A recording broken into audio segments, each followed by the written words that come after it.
Molt bé, doncs l'altre dia vam veure programació orientada a objectes en Python a nivell bàsic, és a dir, el que era una classe, el que era instanciar, el que eren variables d'instància de classe, el que eren un mètode estàtic, i ara anem a veure una mica d'herència. Llavors, per veure aquesta herència anem a fer un programa nou des de zero, però ara ja farem en programació orientada a objectes, no el farem de procedural i després refactoritzarem. Ho podríem fer, el que passa és que ens sortirà una mica més llarg, però bueno, potser val la pena. Potser paga la pena perquè, sí, és important no posar noms d'accents als arxius. Molt bé, d'acord.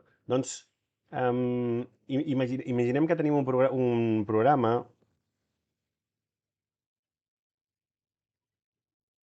això com sempre per si fem un import des d'un altre lloc. Imaginem que tenim un programa que ha de calcular coses referents a les persones, per exemple.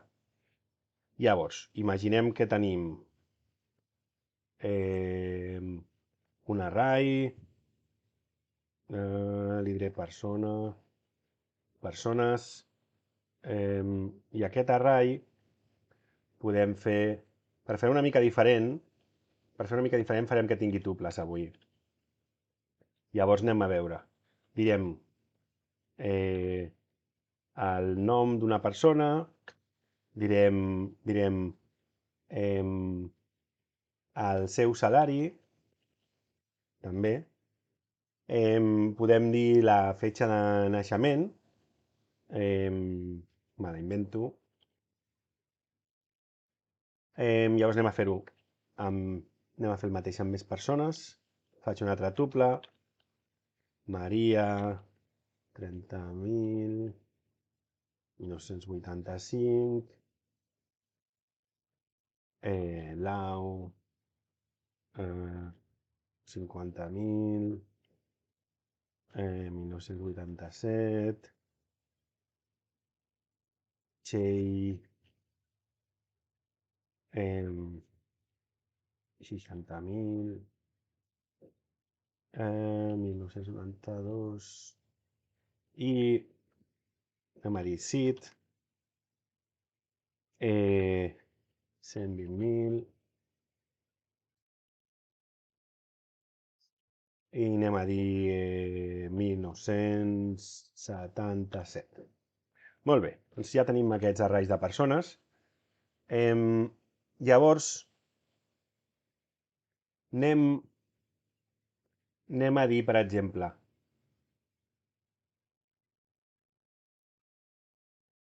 veure com ho podríem fer això, que tingui una mica de gràcia l'exemple, per lo que vull fer.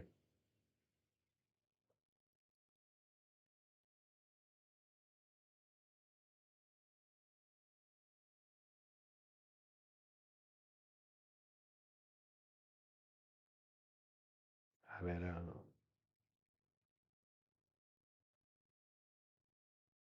Ja sé què faré. Anem a calcular no és que no m'agrada això.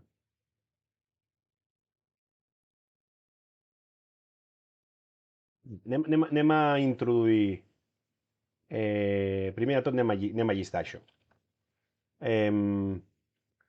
For té persona, in a persones...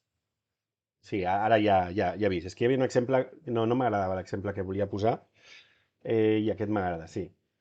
Llavors, per cada element de l'array a persones, capturarem dins la tuple persona, i llavors diguem que el nom seria...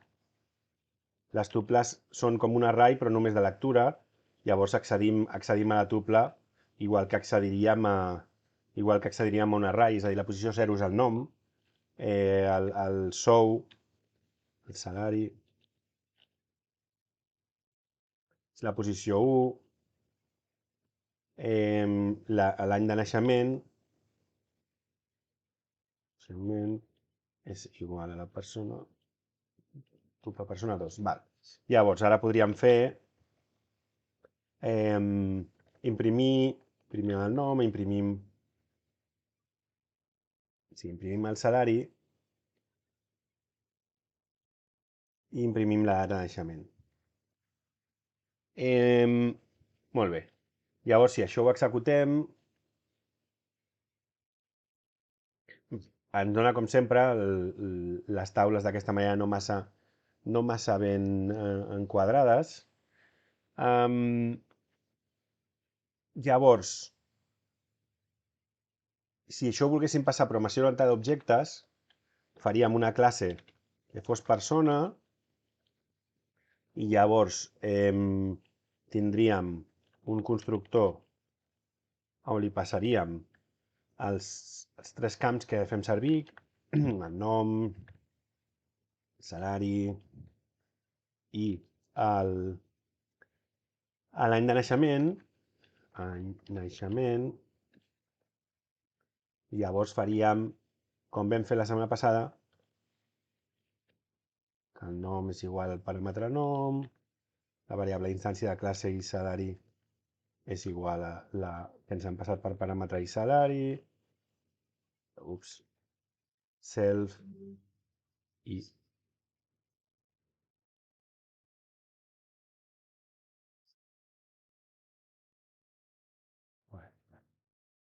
val. Gràcies. Sí, vaig rebent comentaris en naixement. Llavors, això seria igual al paràmetre d'any de naixement. Bé, llavors, si ara volguéssim tenir un mètode que fos imprimir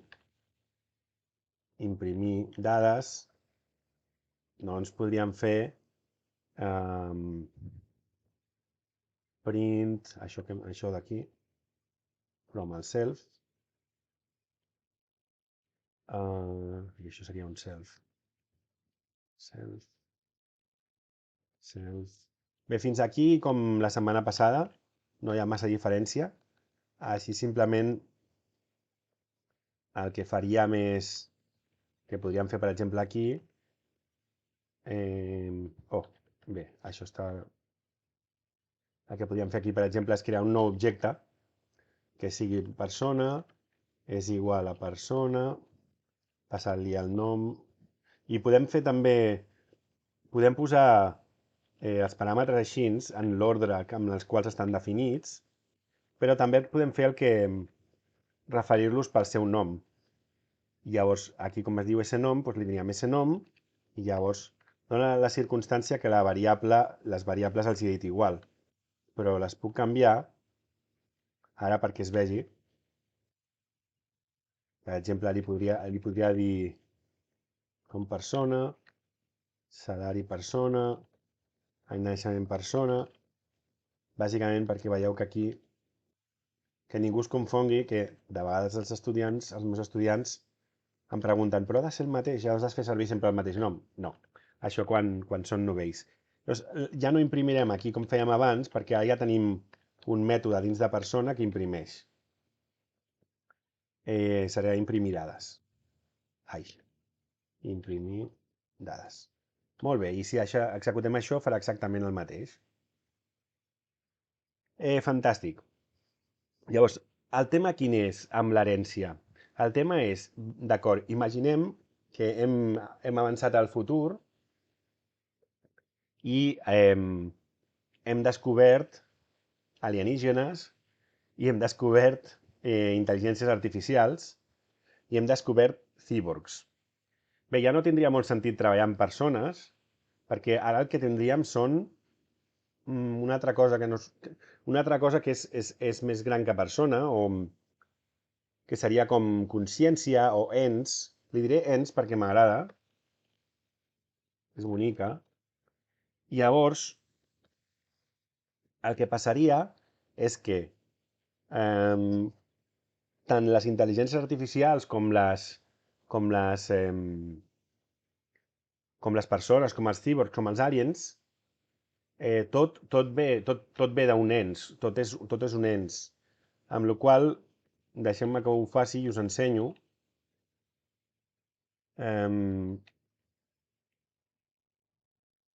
Llavors anem a fer així. Llavors, ara aquí el que estem dient és que tenim una classe que es diu ens, i ara la classe persona, el que estem fent és fer que hereti d'ens. I per heretar el que vol dir és que podrà accedir a init i a imprimir dades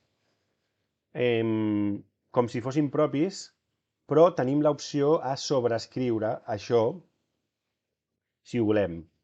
I per què ens pot servir això? Doncs veurem que ens pot servir per tenir un codi comú per tot el que és comú, disculpeu, i només diferenciar allò que cal diferenciar. Per exemple, la classe persona, hi posaré un pas perquè realment no tinc cap instrucció a fer. El nostre codi ara hauria de funcionar igual. Exacte, el nostre codi ara funciona igual. Per què? Perquè quan nosaltres hem definit que persona extenda ens, hereta d'ens, el que fa és que té disponibles els mateixos mètodes que estan a ens. Per tant, nosaltres ara podem definir una classe cyborg que extenda ens.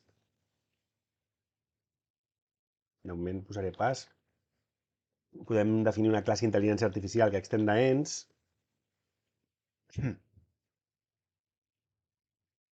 Podem definir, què hem dit? Un alien. Una classe alien que extenda ens. Anem a tenir un alien genèric. Potser n'hi ha molts tipus d'alien, però anem a tenir un de genèric. Molt bé, llavors, ara podríem agafar i definir una variable estàtica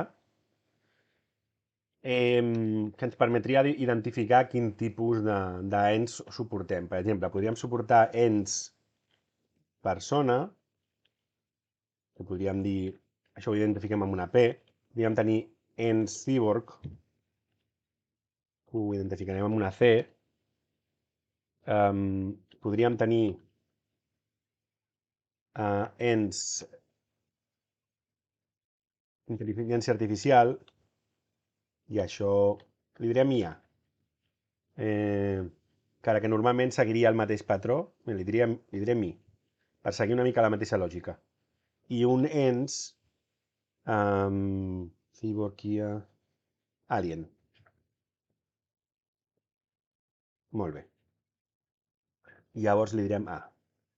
Molt bé.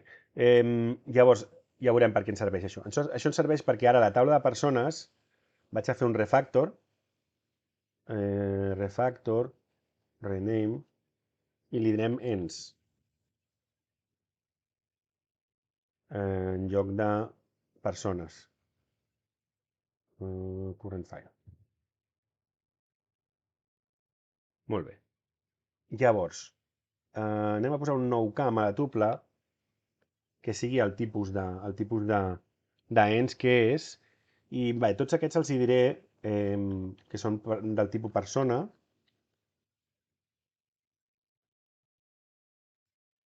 Val, tots aquests són persona, però ara n'afegiré de nous.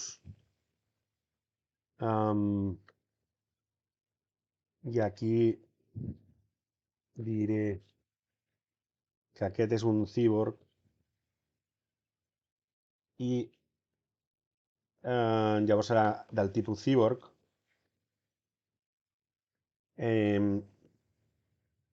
Farem un altre, farem un altre, aquest es dirà HAL 9000, direm que cobra 1.000.000 d'euros, i quin va néixer? L'any 2000, no? No me'n recordo, però...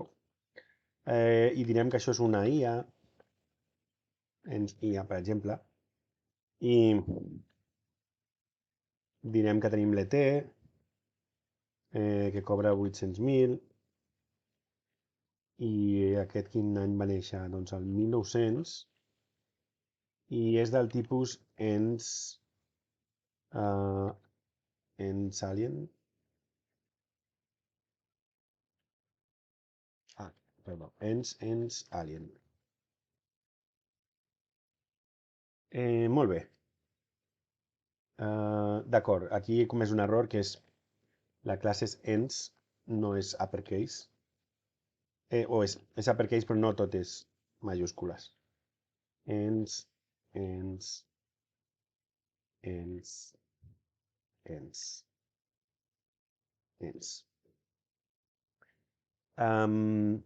Molt bé. Molt bé. Llavors, anem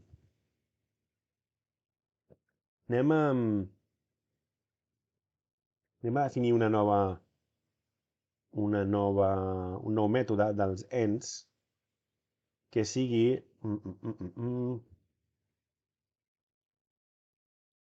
Què li podríem dir?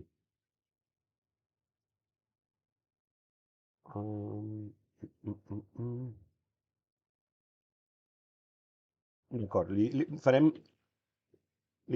direm augmenta sou.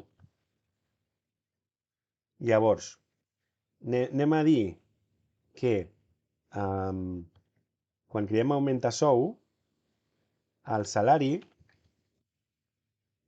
o mira, li diré augmenta salari per ser consistent. El salari és si mateix per 10. És a dir, cada cop que cridem augmenta salari d'una classe ens, o d'algú que estigui heretant estigui extenent de la classe ens i per tant heretant aquesta funció, li pujarem el salari al 10%. Molt bé. Per tant, aquí podríem dir augmenta salari. Llavors anem a tornar-ho a córrer. Vale. I vaig a fer que sigui un integer perquè es vegi bonic. Integer.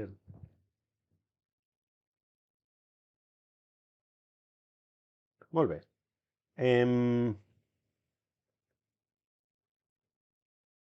Molt bé.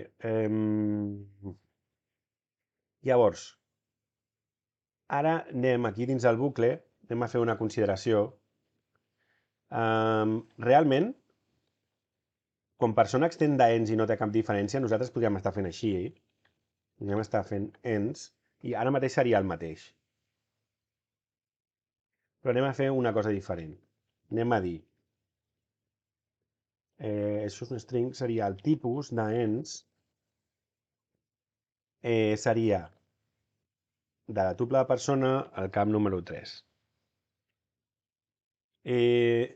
Llavors, podríem dir if tipus ens és igual a ens.persona, llavors això el que fem és instanciar la classe persona. El if eso tipus ens és igual a ens.cyborg, llavors fem el mateix. Cyborg.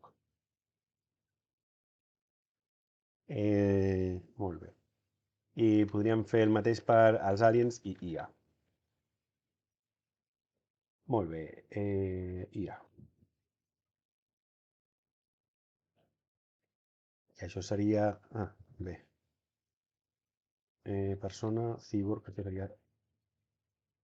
Li direm ens a tot. Ens... Això seria... ens... Això seria ens... I això hem dit que seria una IA. Això seria ens... I això seria un... No, no és cyborg, seria alien.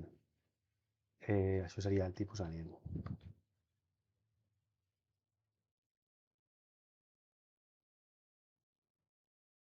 D'acord. Doncs ara podríem fer, en lloc de persona hem dit que li diem ens, i veurem que ens seguirà funcionant exactament igual el codi. Molt bé. I ara comença ho interessant. Ara imaginem que, molt bé, les persones i els cíborgs tenen els mateixos increments de salari, però les intel·ligències artificials, com són tan potents i hi ha molta competència, anem a definir que quan se'ls augmenta el salari, se'ls augmenta un 70%. I als aliens se'ls augmenta un 50%, perquè són molt intel·ligents també. Per tant, eh, ara el tractament que tindrem serà diferent. Veieu que, per exemple, ET ara teníem 880.000 i HAL 9.000 tenia 1.100.000. Doncs veurem que ara el càlcul és diferent. Ara ha fet el càlcul diferent per les IA i pels aliens. En canvi, nosaltres estem tenint simplement la mateixa crida, augmenta salari. És a dir, hem reduït moltíssim la complexitat del nostre codi simplement sobreescrivint els mètodes que necessitàvem.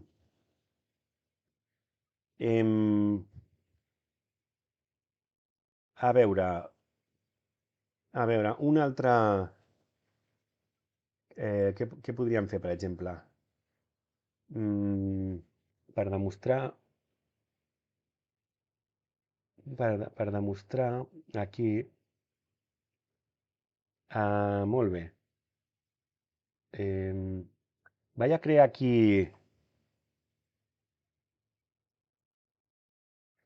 D'acord, vaig a crear aquí un nou camp que seria, per exemple, el menjar preferit. Llavors, a l'Edu li agraden els espaguetis. Espero encertar-la. Espaguetis. Que suposo que en català s'escriuria així. A la Maria l'Escudella. A la Lau li agraden les tapes. A la Txell li agrada el pa amb tomàquet. Al Cid li agrada el bròcoli. Al Carles li agrada l'entrecot. I ara tenim aquí el HAL 9.000, ho deixarem amb un string en blanc, i a l'ET, bé, a l'ET sí que li podríem dir què menja l'ET. Doncs anem a deixar-lo en blanc perquè suposem que no menja, que s'alimenta d'electricitat, no ho sé. Llavors, diguem, a l'ENS li afegirem un nou camp, que seria el menjar favorit. Menjar favorit.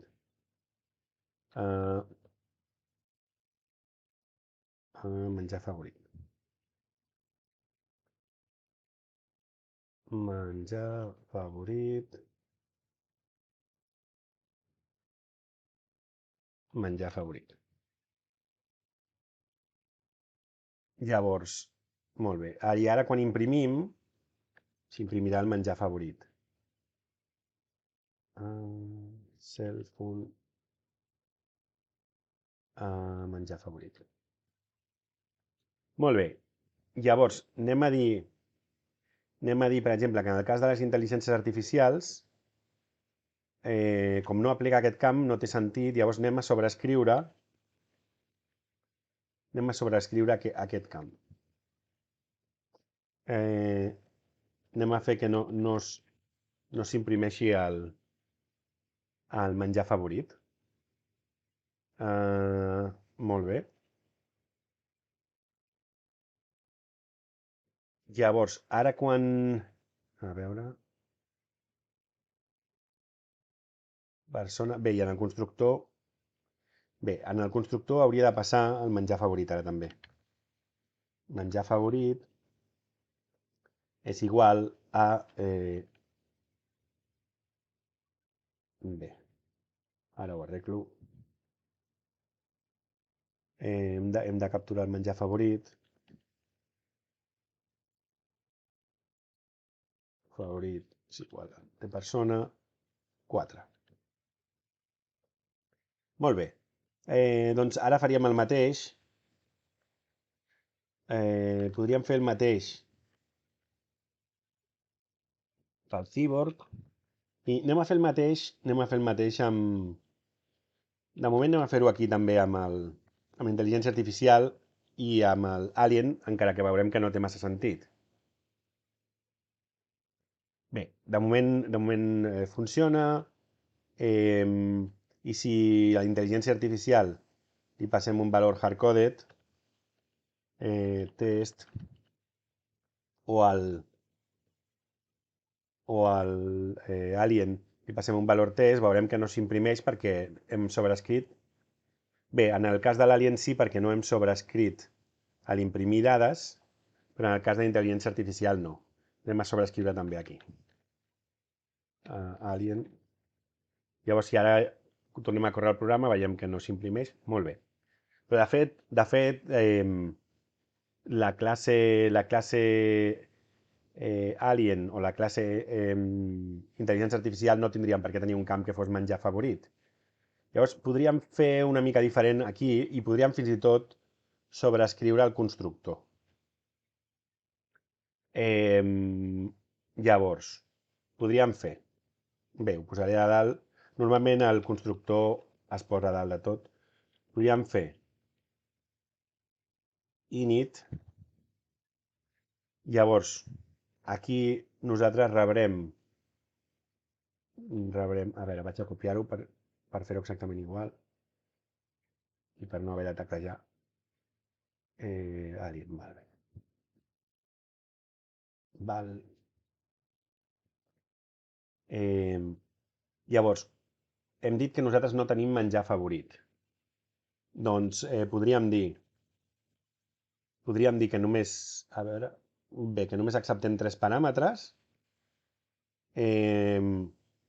i podríem copiar això, però no té sentit, ja que a l'ENS és comú, podríem fer alguna cosa com dir super, que vol dir el pare, cridar el constructor del pare, i llavors passar-li el nom, el salari i l'any de naixement, i li passem en blanc l'últim camp, que seria menjar favorit. Vull dir que al final estem reutilitzant també el constructor de l'ENS i aquí ja no li passarem menjar favorit, que no té sentit. Tindrem un constructor diferent per a la intel·ligència artificial i per l'Alien. Llavors,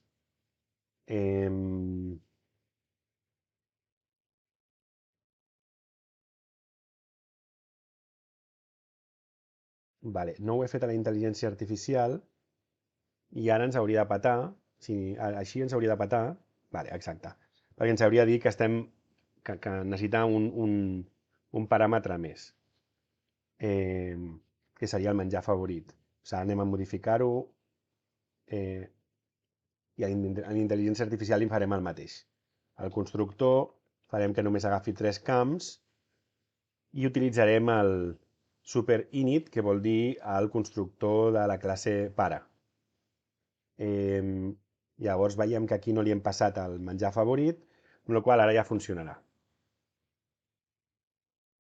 Ups, alguna cosa m'he equivocat. Descriptor init requires a super object but receives a string. Això a on? A la línia 30.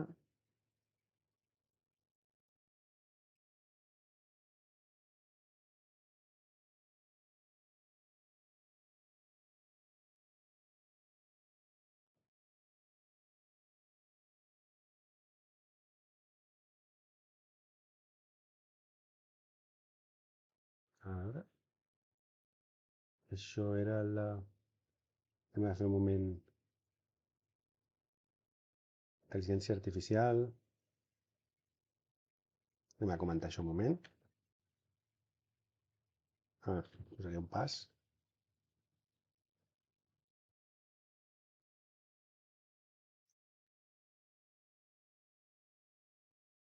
És que ja estava fallant abans.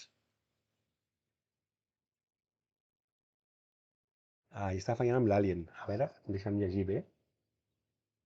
El descriptor init requereix l'objecte super, però hem rebut un string. A veure si és una tonteria com aquesta. Sí, era la tonteria aquesta. Sí, no estava segur i com ara ja estic una mica cansat, doncs no estava atinant. Molt bé. D'acord. I el pas al trec no té cap sentit ja. Però això també ho podríem fer diferent. En aquest cas he tret un camp, però també podria agafar i dir, em, podria tenir un camp que sigui específic per exemple, la intel·ligència artificial. I anem a tenir un camp que sigui el número de cores que té de procés. Llavors, bé, aprofitem el super de l'altre, però a més li afegim un de nou, que és amb el número de cores que tenim. Llavors, quan imprimim, aquí, a part de la data de naixement, imprimirem els cores també. Self. I això serà una característica única, d'això. Molt bé.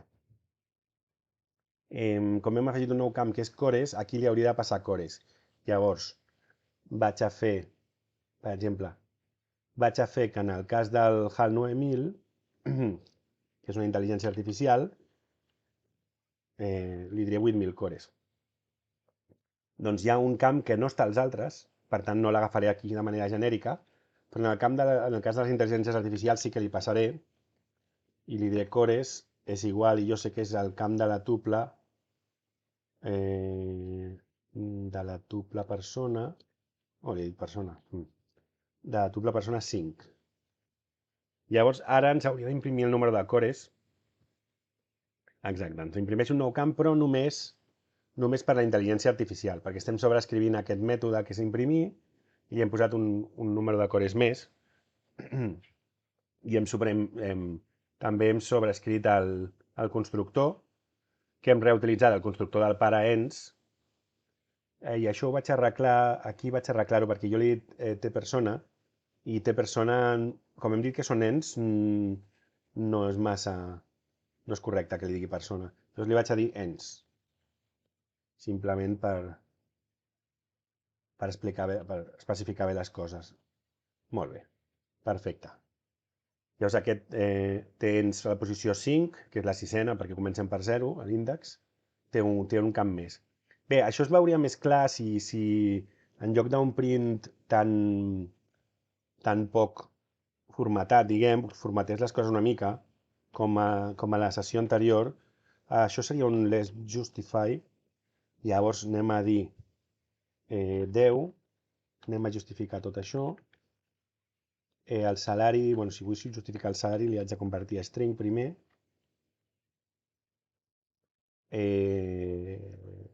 Crec que amb 8 n'hi haurà prou. La data de naixement també ho haig de convertir a string primer.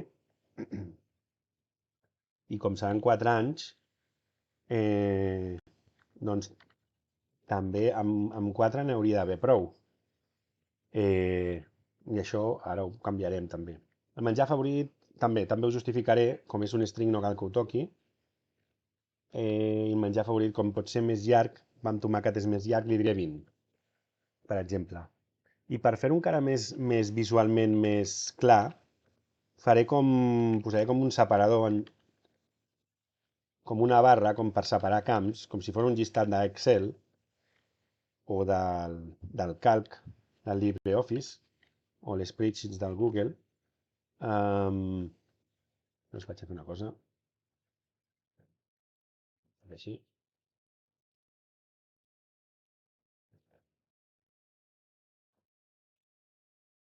Val. A veure què tal ens queda això. D'acord. Tot el que està utilitzant el print que ve d'ens ens surt formatadet, així, i el que està utilitzant sobreescrivint, diguem, com les IAs, i a l'ET no en surt formatat. Llavors, anem a arreglar una mica. Per les IAs podríem fer el mateix.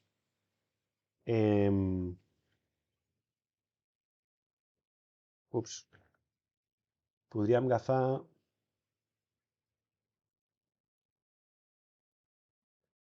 hem dit que imprimiria el número de cores. Nosaltres no tenim el menjar favorit, però el que podem fer és reservar l'espai del menjar favorit. És a dir, un string en blanc, i llavors hi afegim una altra columna amb els números de core. Molt bé, seria string de self.icores, i també li faria un ljustify. El número de core és 8.000, doncs anem a deixar 5 posicions, o anem a posar 7 per si n'hi ha de superpotents. Llavors, si ara executo això, bé, hi ha una columna nova que és el número de cores, i pels CTs doncs seria igual que això,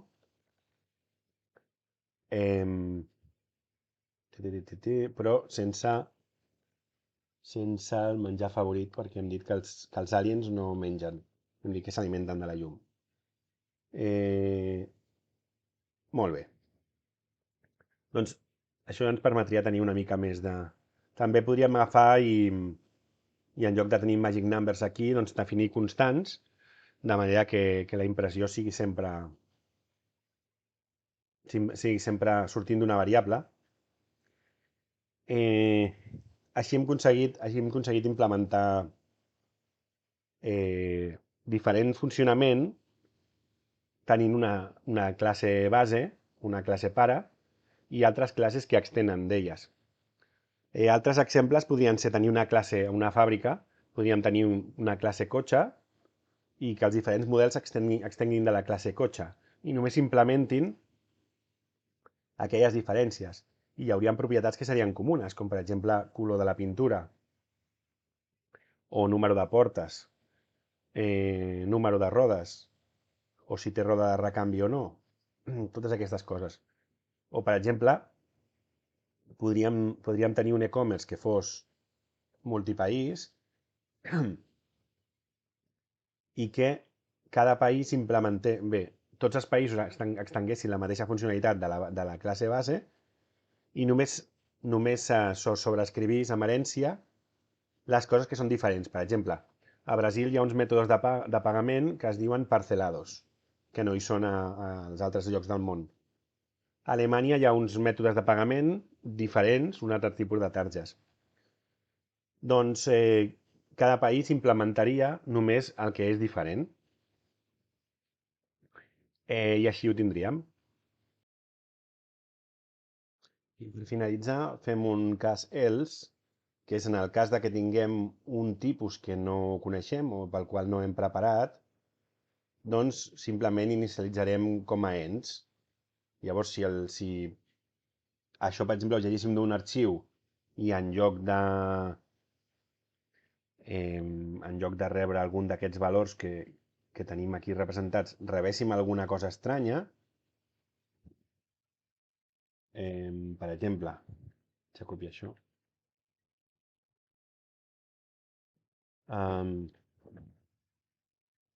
Ghost Rider.